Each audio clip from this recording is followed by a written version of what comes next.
बिना मेरे कर्म किए कुछ नहीं हो सकता है। जब तक मैं कर्म नहीं करूंगा तब तक कुछ भी मैनिफेस्ट नहीं होगा। It's like that.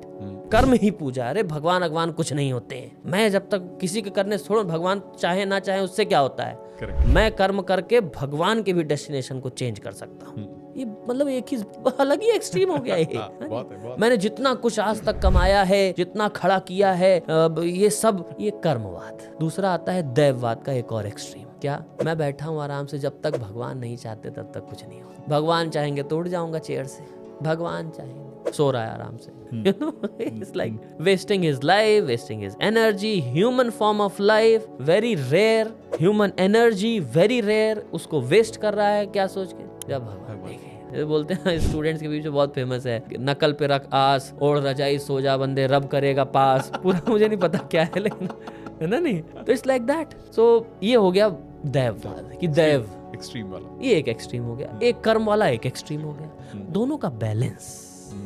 कर्म तब पूजा है जब उसको पूजा की तरह कर रहे हो तो। जब पूजा करके कर्म करने गए हो तब कर्म ही पूजा है।